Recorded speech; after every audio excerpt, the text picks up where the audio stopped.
Fire Sweeney. Fire Sweeney. Wait, hold on. I'm in Oilers fan mode, not Bruins fan mode. The Edmonton Oilers, oil country. They defeat the Boston Bruins 4-0. Play La Bamba. What a great game by Edmonton. Overall, I really enjoyed the hockey game. I thought this was one of Edmonton's best performances in general. This is obviously Stuart Skinner's best game of the entire season. The unfortunate thing with Stuart Skinner is that because he had to leave the crease for 5 minutes in the first period after Nikita Zadorov absolutely destroyed him and rattled that little brain of his, he does not get credited with the shutout officially. The team is credited with the shutout, but it does not count as a shutout on the stat sheet for Stuart Skinner. However, he did stop all 26 shots. The 5.5 minutes that Calvin Pickard was in the crease, he did not see a single shot on goal. The Boston Bruins did not push until the third period, and boy, oh boy, Boston Bruins, there's a reason why so many fan bases hate them. Now, for those of you who have tuned into this channel for a long time, you'll know that I am also a Bruins fan. They're my number 2 team. They've been my number 2 team since I was a kid. And growing up in a household where I grew up with a dad who loved the Bruins when he was a kid, and then growing up in a household with a lot of Oilers stuff, I ended up just loving both teams. Edmonton's always been my number 1. They've always been my number 1 since I can remember. The Bruins, I started cheering for them after they grabbed Patrice Bergeron in the draft in 2003. That's kind of when I really started to focus on Bruins hockey just as much as Oilers hockey. But there is a reason why teams and fan bases really dislike the Boston Bruins, because when they start losing, they play greasy, nasty hockey. And the Boston Bruins, as reflected in the hitting stat from this game, out-hit the Edmonton Oilers 45-18. The penalty minutes, though, did not reflect how Boston played. And there's a couple things I want to talk about before we get into the actual game discussion and what was really well for the Oilers and what went poorly for the Bruins. Number 1, the Zadorov hit on Stuart Skinner. I'm sorry, I don't get heated often, but if you tuned into the live stream, I'm sorry, I hit the microphone. I'm so heated right now. I'm just like, oh, I just punched the microphone. If you watch the live stream, I did not like that play by Zadorov. Yes, Brett Kulak technically made some contact, gave him a little shove, but Nikita Zadorov made zero attempt to get out of Stuart Skinner's way. And he fully went shoulder into head, into body. Not like, I don't think he was aiming for the head, but he happened to make contact just with how big Zadorov is. A lot of whiplash effect goes on. Stuart Skinner went down, the helmet came off, and I knew right away that the concussion spotters were likely going to pull him. Now, Skinner, he did want to stay in, but again, like I said, the concussion spotters, they pulled him for the rest of the first period. And Stuart Skinner, man, tons of credit to him, the way he played. There was a turning point in the second period where the Oilers were on the power play and they gave up a breakaway. And Stuart Skinner made a massive save. And then the Oilers go down 5 seconds later. Connor McDavid gets a breakaway of his own, and he scores for the first time in 9 games. And the Edmonton Oilers ended up being able to build off of that. And they needed that. The Oilers needed that. McDavid at that point made it 2-0. It could have been a 1-1 game, but Connor McDavid, he made it 2-0. That was the complete turning point of the entire game, and the Oilers did not look back. Adam Henrique had 2 goals tonight, which you love to see, but there was another couple of plays that I want to talk about too. Trent Frederic, when he was trying to get Corey Perry to fight him, and he's shoving him, and he's punching him, and he's shoving him along the boards, and he's trying to get Corey Perry to drop the gloves. And Perry's standing there. Corey Perry does not want to go. Corey Perry had been out there for 30, 40 seconds-ish. He wasn't at the end of his shift, but Corey Perry, the Oilers were leading, and there's no reason for him to drop the gloves in that situation. And I was screaming during the live stream. I was like, how is Trent Frederic not getting penalty here? How is he not getting multiple penalties for this? Eventually, Corey Perry had enough. They dropped the gloves, and Trent Frederic, he beat the crap out of Corey Perry's helmet. I mean, if you're Corey Perry's helmet, that's gotta hurt. That helmet took a few hard punches, and Trent Frederic with a busted up hand. They showed his hand later, and it was just all bloody, and he eventually had to go off for some repairs. And Corey Perry, man, like, listen, Trent Frederic, congrats, bro. Congrats. You beat the crap out of a 40-year-old. Like, good job, I guess. I don't know. The Oilers got a power play because of that. And eventually that's what McDavid's power play goal ended up being for, was Trent Frederic just being an idiot and just trying to goad Corey Perry into a fight.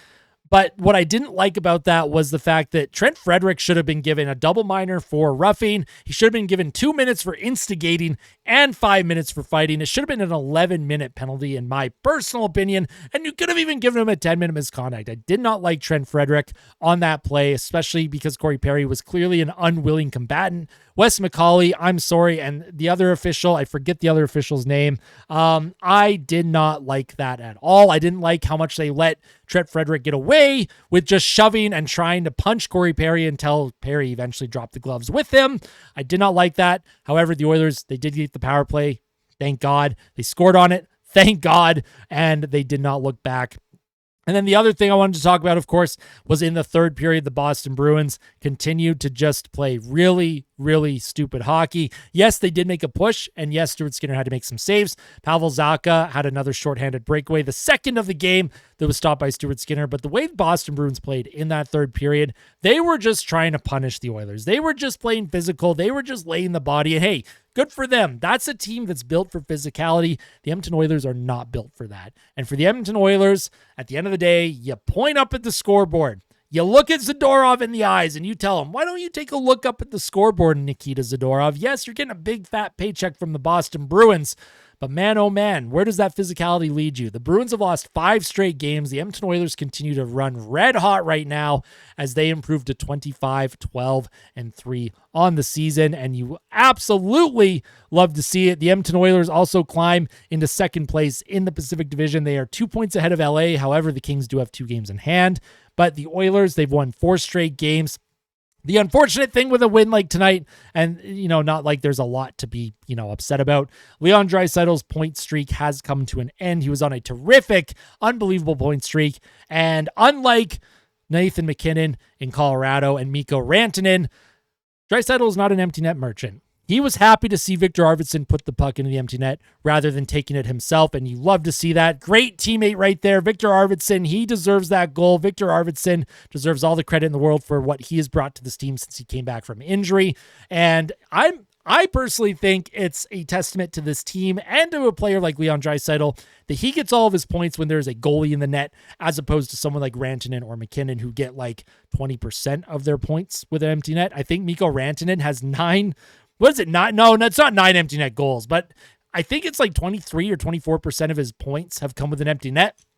Not saying that should detract from how good of a season Rantanen or MacKinnon are having, but at the end of the day, if Draisaitl doesn't win the Art Ross because MacKinnon and Rantanen get so many gosh darn empty netters, just saying, I think Draisaitl is still in the front running for the Hart Trophy. And another player I want to talk about here before I wrap things up is Brett Kulak. Brett Kulak played the game of his life. That was the best game I've ever seen Brett Kulak play. He made so many good defensive plays. He broke up so many odd man rushes, so many plays where Boston's coming in with speed, and Kulak either used his body or used his stick or used positioning to force players to the outside. That was clearly the best game I have seen Brett Kulak play in an Oiler uniform, and it's not even close personally. Kulak also ended the night with 2 assists. He's the only defenseman on the team that had any points in this game. He also led all defenders in ice time with 24 minutes, 24 seconds. The next closest was Darnell Nurse, who also had a really good game.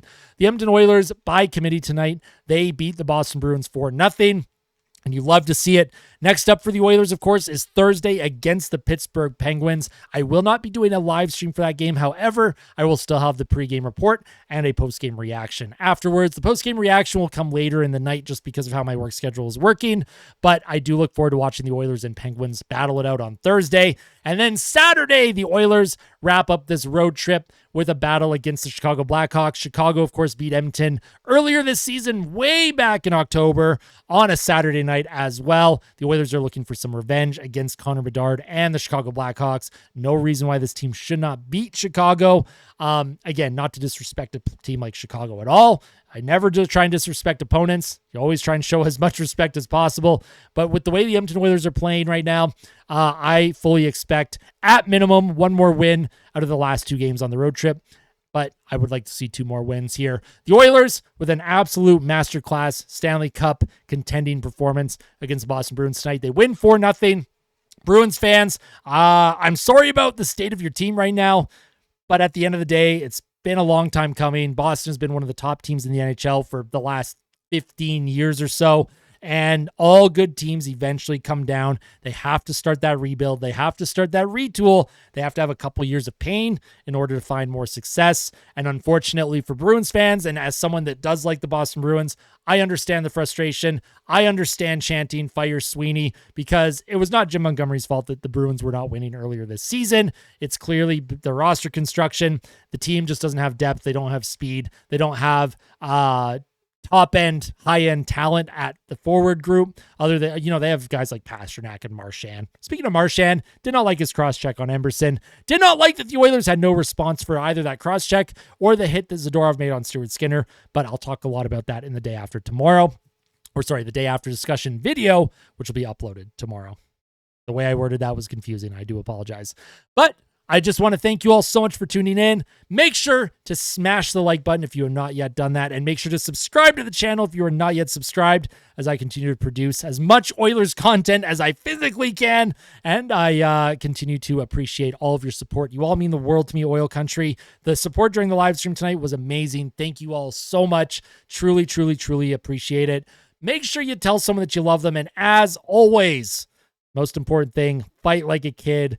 Fight like Ben. Let's go, Oilers. I'll see you soon, Oil Country. Take care.